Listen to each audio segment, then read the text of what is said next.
नमस्कार। आइए आज कुछ बात करते हैं, कुछ बात सुनाते हैं। आपके सुपर हीरो के सुपर पावर से आज पर्दा हटा दें। आज हमको कहना पड़ रहा है ये सब कुछ क्योंकि बिहार में इस बरस भी बाढ़ आया है। जिस संकट को हम हर साल झेलते हैं वो इस बरस भी मंडराया है। कोसी नदी, शायद सुना होगा नाम, नेपाल से आती है। कोसी नदी जिसे बिहार का शोक कहते हैं और बिहार के विकास में सबसे बड़ा अड़चन, ऐसा लोग कहते हैं, जिसके आने पर यहाँ की 75% आबादी मुहाल हो जाती है, जान माल से हाथ धोकर बेहाल हो जाती है।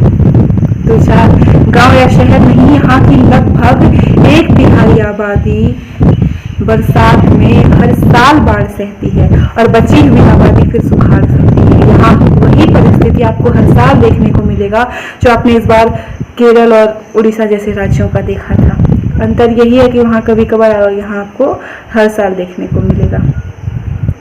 बहुत दुख हुआ था वहाँ पे और काफ़ी दुख जता रहे थे लोग वहाँ जो बाढ़ आया था। वहाँ के जान माल में जो हानि हुई थी उसको क्षतिपूर्ति के लिए पैसे लगा रहे थे लोग। वही नेता, अभिनेता, नामी गिरामी संस्थाएं, मीडिया का सैलाब, बड़ी बड़ी हवाएं। मगर बिहार में आए बाढ़ पर कोई दिख नहीं रहा है।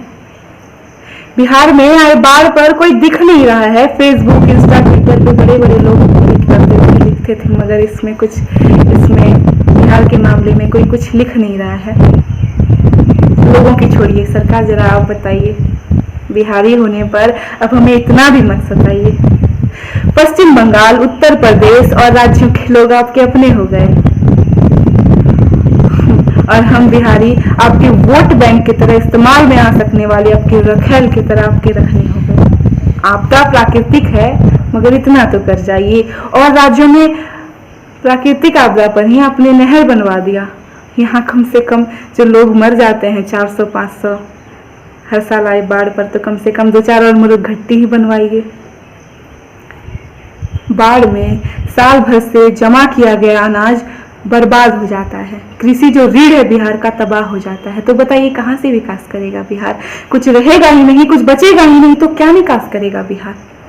और बीते दशकों की गंदी राजनीति में आपने कुछ अच्छा दिखा दिया। सूखे कंठ नहीं, सदियों से सूखे कंठ में 2 बूंद पानी डालकर नीतीश जी आपने लगातार सत्ता हथिया लिया।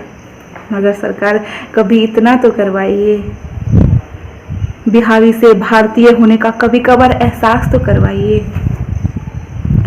और राज्यों में बिहार के लोगों के प्रति और राज्यों के लोगों का बिहार के लोगों के प्रति कुछ ऐसा नजरिया है, जरा देखिएगा। और उन लोगों से हम पूछते हैं कि क्या देखा आपने, क्या देखा आपने?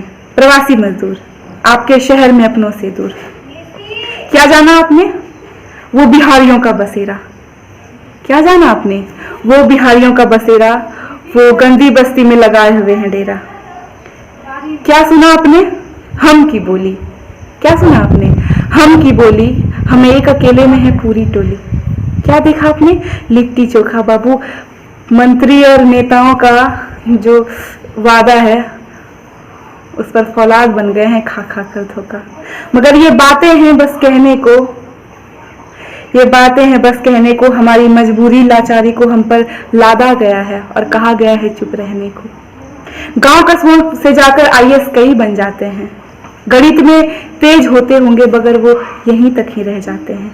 मगर यहाँ की अभी भी 1/3 आबादी रोटी को रोती है। दौर आपके लिए बदला होगा, दौर आपने बदला होगा, मगर यहाँ भी अभी भी आबादी भूखी सोती है। मजाक बना देते हैं ना ये बिहारी, यार कहीं भी मिल जाते हैं, ये देखे बिना कि ये मिलनसार लोग कैसे लोगों से जल्दी घुल मिल जाते हैं। किसी ने सोचा कभी कि ये मजदूर गाली खाकर भी क्यों आपके शहर में रह जाते हैं? अपना घर होते हुए भी ये तथाकथित बुद्धिजीवियों की क्यों सह जाते हैं? क्योंकि यहाँ काम नहीं मिलता इनको, अपनी रोटी का इंतजाम नहीं मिलता इनको। मेहनत तो देखते ही होंगे मगर कभी भी इनके काम के बदले इनाम नहीं मिलता इनको। जुए की खेती करते हैं, जुए का जीवन जीते हैं, दाल भात मिला तो ठीक है वरना तो पेट भरने के लिए सब पीते हैं। सुना होगा शिक्षा, बेरोजगारी, खून खराबा, रंगदारी इनके जिस्म में लहू बनकर दौड़ता है। लोग एक झंडे के नीचे भारतीयता को लेकर रहते हैं, और ये कुछ इल्जाम हमें बिहारी कहकर तोड़ता है। छोड़िए, कितना बताएं और बताकर भी क्या कर लेंगे, कितना बताएं और बताकर भी क्या कर लेंगे। जैसे जिस हाल में है वैसे ही रह लेंगे। मगर एक बार फिर अकेला लड़ेगा बिहार, जिएगा मगर पहले मरेगा बिहार। खुद के लिए संघर्ष करेगा बिहार और पुरानी शौर्य गाथा की दुहाई दिए बिना आत्मनिर्भर बनेगा बिहार। बढ़ेगा, आगे बढ़ेगा बिहार। बस आन कीजिए, अभिमान कीजिए, खुद से खुद का सम्मान कीजिए और नई पीढ़ी के नवयुवक सही दिशा का ध्यान कीजिए। क्या सही है, क्या है गलत, ये राजनीति की गलत लपट, भ्रष्टाचार पर विराम कीजिए। और अब से शर्तें होंगी यही कि वोट से पहले काम कीजिए, निर्माण कीजिए, हमारे बिहार का निर्माण कीजिए। और नीतीश जी आइएगा, सब कुछ डूब जाने पर, हेलीकॉप्टर से मुआयने पर, अपने शासन काल में आपने क्या क्या किया आपको दिख जाएगा आईने पर। चलिए, शायद इतना बहुत होगा। धन्यवाद सुनने के लिए।